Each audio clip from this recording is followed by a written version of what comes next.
Asanteni sana. The man of the moment, AG Speaker Emeritus, the Honorable Justin JB Muturi, Your Excellency Carlos Omsioka, and all dignitaries present. Mine is just to say congratulations to JB for the great book that he has put together, The Fight for Order. And JB, my brother, my kinsman, as a student of literature, let me confirm that is a great art of work. And in literature, you evaluate content and form. At the University of Nairobi in the 80s, there were two schools of thought. What defines a great work of art? One group led by the late Professor Chris Wanjara believed that a good work of art is content, what you say. Another group led by Professor Henry Dangasi believed that a good work of art is the form, how you say it. Reading this great book, I want to confirm that it is splendid in both content and form. You have told a good story and you have told it well. JB Muturi, my brother, is a great friend of mine. We have come from far. We were trying to make Uhuru Kenyatta president in the year 2002 together with Murade. Those days I used to take Uji Murade, I quit the club. I'm still told you are taking Uji in the layer. And we did not succeed. We proceeded until we made Uhuru Kenyatta president in 2013, and he became speaker.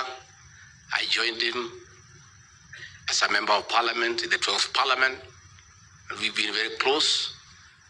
Then we looked for government together, we were in the same cabinet. What JB has written here, especially the latter part, is true. And in the cabinet we served under Githinji, JB and I were the only true, honest people. When I left, he was left as the only one who is honest.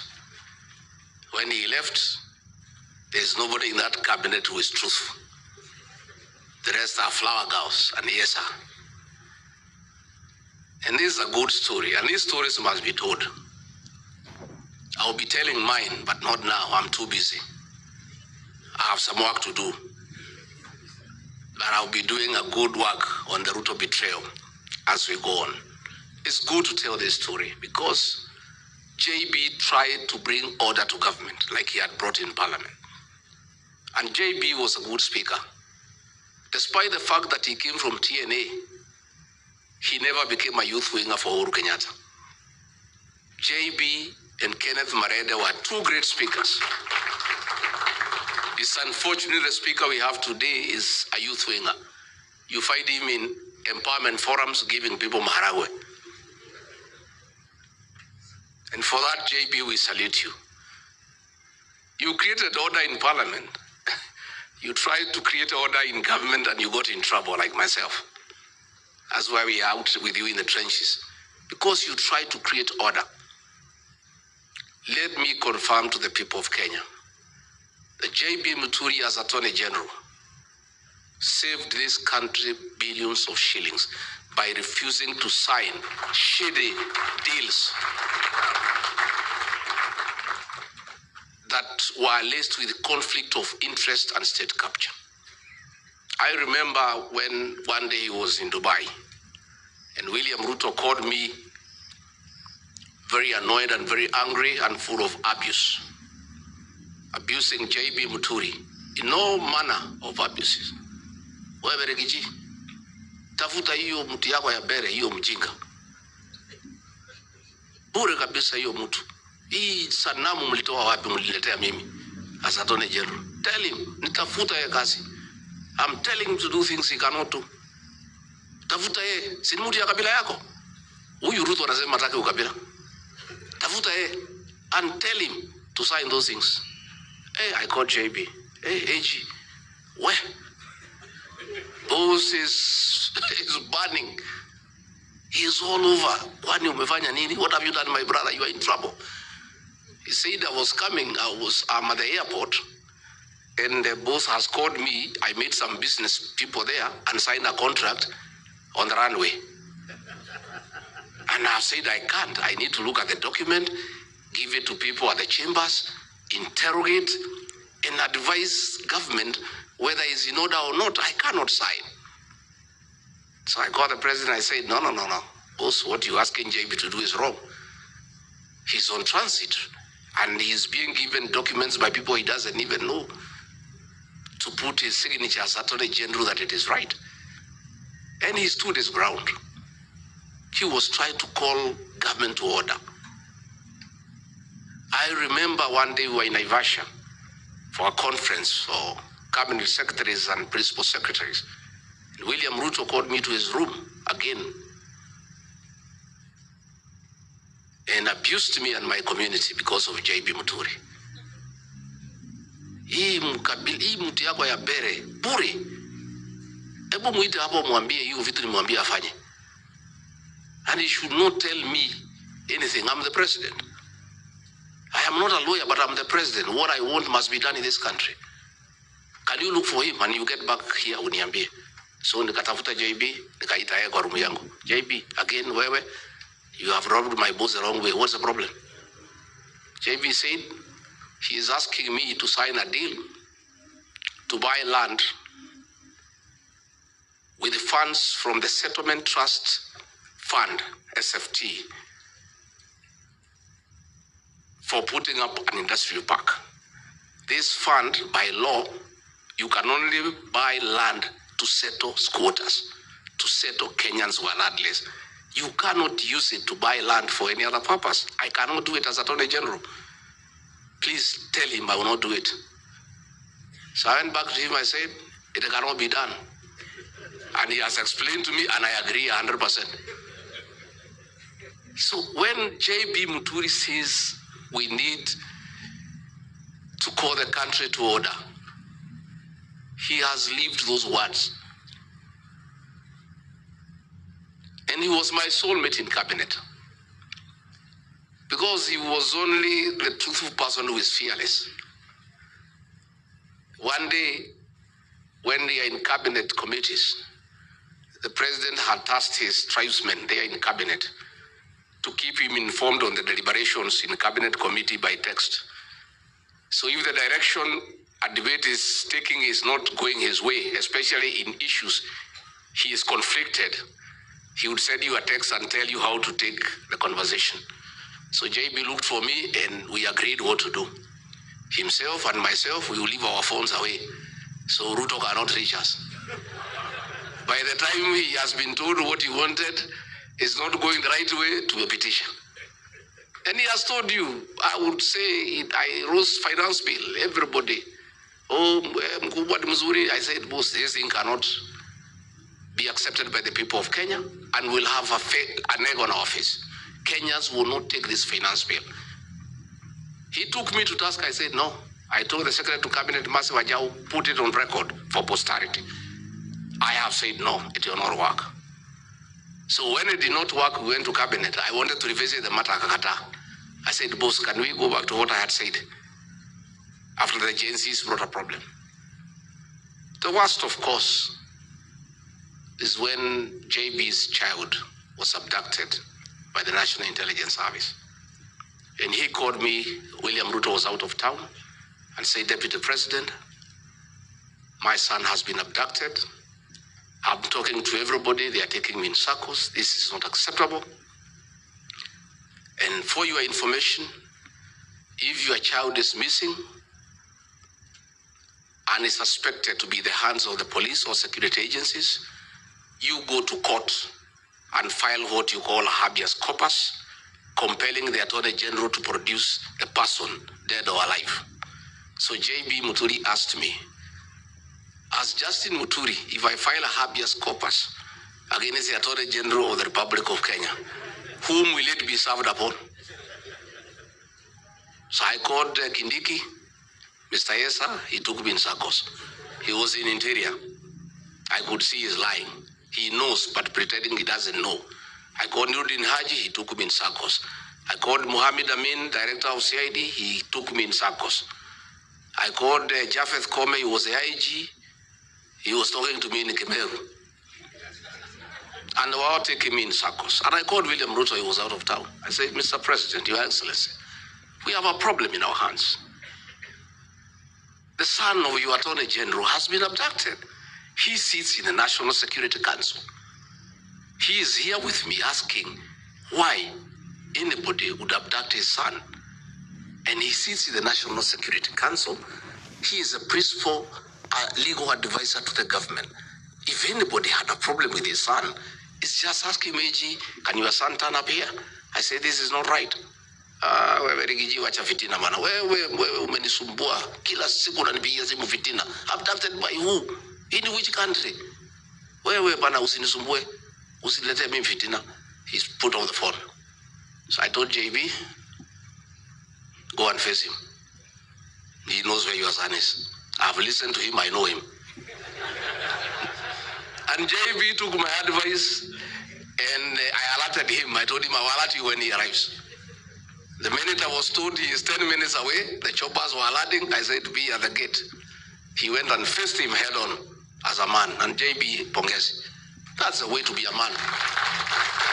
And within 2 hours, his son was at home.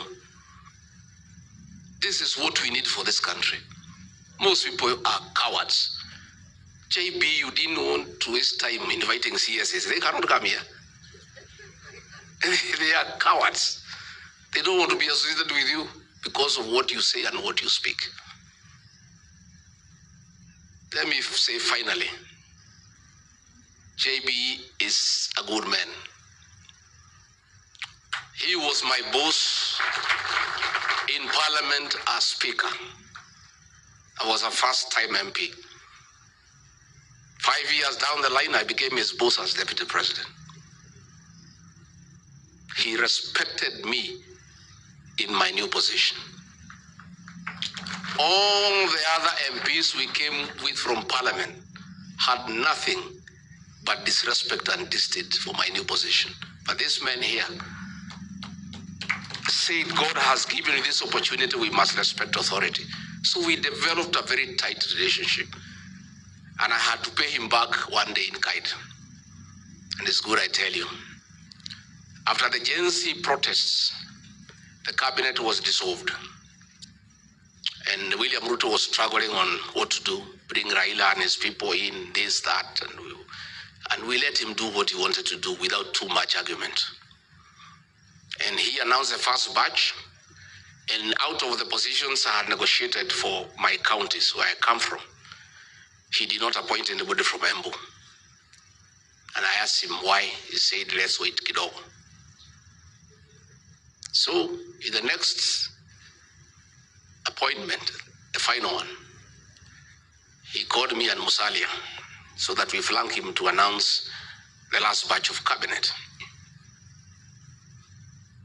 And he was in a hurry, let's go. I said, hey, what do you mean we go? How? How do we flank you to announce what we don't know? No, wewe Rigiji, wacha maneno mingi. Musalia, let's go. I said, no, I can't. If we are flanking you to make the announcements, we must be part of what you're announcing as the usual practice. I cannot flank you to announce cabinet when I don't know who you're announcing. I cannot hear it for the first time with the rest of Kenyans and the press. So he was very angry. Then he rushed to his office. Oh, Musalia, my God. He was shaking like a leaf.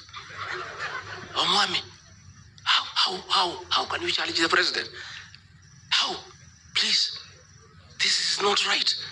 I say, Musalia, my friend, do you know this announcement, your name could be missing in that paper?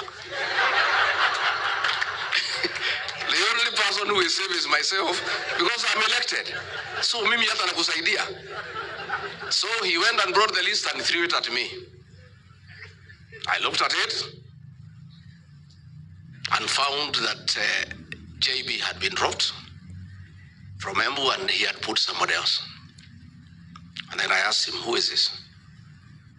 I don't know him. You have not consulted me. We had an agreement. Who is this? Oh, is somebody says Barida brought. I said, no, I cannot be party to that decision. Because the other time, you appointed somebody from Meru. I did not argue with you. The people of Meru were asking me, who is this? I don't know. Where is this home? I have no idea. This person, I don't know. So if that is your choice, go ahead and announce. I cannot accompany you to make that announcement. They said, wewe Rigathi, hii ukabila yako itakufikisha wapi? I said, Mr. President, I am not party to that decision. How do I accompany you to announce something I'm not part of? And the people of Embu will be asking me, who is this? But if I'm not there, just go ahead and announce. He kept quiet like 3 minutes. He said, he threw a pen at me. He said, Toa hiyo mtu weka hiyo JB yako hapo. This JB, you are crazy about this JB. I said, but Mr. President, this is a good man. And I chair the cabinet committee. This is a solid minister. All the other people you are putting and you have returned, most of them are useless. I sit there and I have listened to this man. And he means well for this country. So why do you want to remove him? What is it that he has done? So he said, Chukua. Mimi nikachukua kalamu, nikafuta hiyo mtu na kalamu ya wino, nikaweka Honorable JB Muturi. Nikamrudishia. But then I told him, because I know you, if we go there and you announce the other name because I think that is what you want to do, I'll walk away when the press is live. So that's how JB Muturi got his job back. And after that, I was thrown away and he followed me. I'm sorry I was not there to defend you another time. So I want to say, as we celebrate JB, this country is blessed with a great leader, a steadfast man, a great man. And JB Muturi, as you have been told to put order into this table. If the formula of nominating a single presidential candidate favors me, and I'm elected as president, you will play a very important role in my government.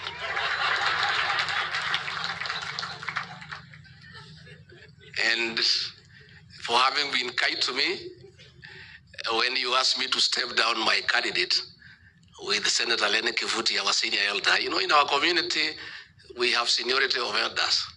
If Lene Kivuti summons me, I'm a junior elder in my community, and gives direction, I just have to honor. So when Lene Kivuti and JB Muturi summoned me and said, as better people, we have decided that you step down your candidate in favor of Newton Karis, I agreed with the two senior elders from our community because that is the way things should be run. So JB Muturi, please take us to Bere with Senator Kivuti and call the people of Bere North to order. Because Kasongo has put 300 million shillings so far in that by-election. Senator Lene Kivuti, you must lead us there to rubbish that money in 6 hours. And in Bere North is where William Ruto must be taught how to put communities to order. And JB Muturi, mi nakutakia mema. I'm sorry I've taken a little bit longer, but I wanted to tell you about this man. And where we are, as a country, we need such people. JB Muturi and myself could not last in that government. The leader of that government is a pathological liar. I have actually serious doubt whether his real name is William Ruto. We are just too honest and too truthful. And for those we have joined hearts together, Stephen Kalonzo Musyoka, Fred Matiang'i, Eugene Wamalwa, Mada Karua, please get used to me, and JB will be very truthful to you. And always take it well, because we mean well for this country.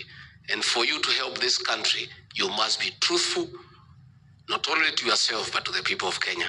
Asanteni sana na shukuru sana. Kuna kitu moja nimesahau. The nickname ya JB Muturi, he is also called Anthony Njeru. Do I tell you how the name was arrived at? You heard me the other day crying at Thika Greens addressing lawyers about the quality of leaders from my region. You heard me cry and pleading with lawyers to save my community by electing leaders of high quality and integrity. So these men, we went for a function in Embu. A senator had been elected in Embu in his party. When he rose to speak, this man was an Attorney General. He didn't know what is Attorney General. He said, Mr. Anthony Njeru. That is the kind of trouble me and my region are in.